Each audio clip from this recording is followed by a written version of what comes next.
नमस्कार मेरे प्यारे साथियों, मैं मनीष शर्मा और स्वागत करता हूं आप सभी का इकोनॉमिक्स फ्लो में। आज आपके लिए एक स्पेशल टॉपिक लेकर के आया हूं और आज का हमारा टॉपिक रहने वाला है relationship between arithmetic mean, geometric mean and harmonic mean.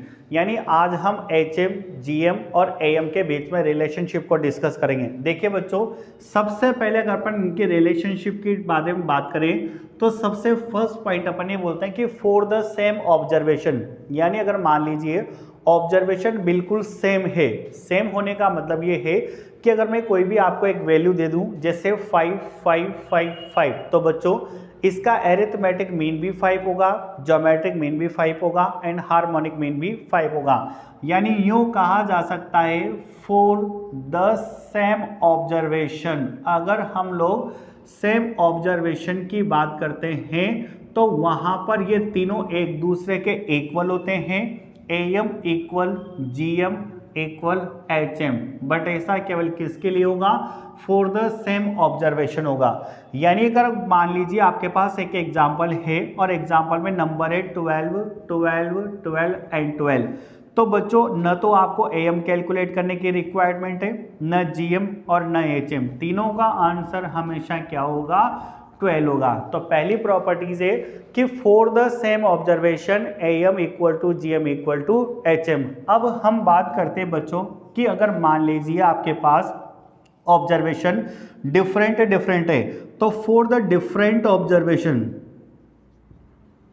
For the different observation, अब हम डिफरेंट ऑब्जर्वेशन की बात करें तो ऐसी कंडीशन में सबसे बड़ी वैल्यू अरिथमेटिक मीन की होगी, फिर उसके बाद ज्योमेट्रिक मीन की होगी और सबसे लास्ट में हार्मोनिक मीन की वैल्यू होगी। यानी for the different observation am is greater then GM is greater then HM. ठीक है, यानी कि अगर मान लीजिए आपको एक एग्जांपल दिया जाए कि 2 7 8 और 10, इसका एएम जीएम एचएम क्या होगा? तो इनमें सबसे बड़ी जो वैल्यू आएगी वो एएम की आएगी, उससे छोटी वैल्यू जीएम की आएगी और सबसे छोटी वैल्यू हमारे पास एचएम की आएगी। इसलिए कहा जाता है कि for the different observation am is greater then GM is greater then HM.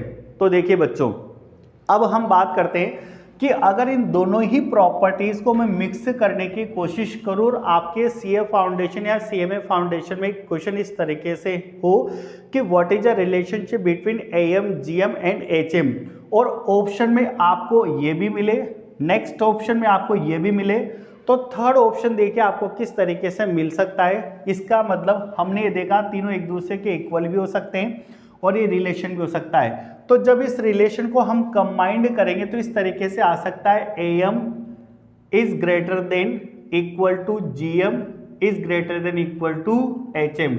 यानी ये तीनों एक दूसरे के इक्वल भी हो सकते हैं और ये भी हो सकता है कि एएम बड़ा हो जीएम से और जीएम बड़ा हो एचएम से। इन दोनों ही प्रॉपर्टीज को मैंने यहाँ पर पे मिक्स कर दिया है। ठीक है, अगला रिलेशनशिप पढ़ते हैं बच्चों। अगर हम बात करें तो जीएम इक्वल टू होता है under root AM into HM. यानी यूं कहा जा सकता है जीएम की वैल्यू फाइंड की जा सकती है under root AM into HM से। अब एग्जाम में होगा क्या कि सपोज करिए आपको एएम की वैल्यू गिवन है 6 और यहाँ पर एचएम की वैल्यू गिवन है आपके पास 7 और आपसे एग्जामिनर जीएम कैलकुलेट करवाना चाहता है।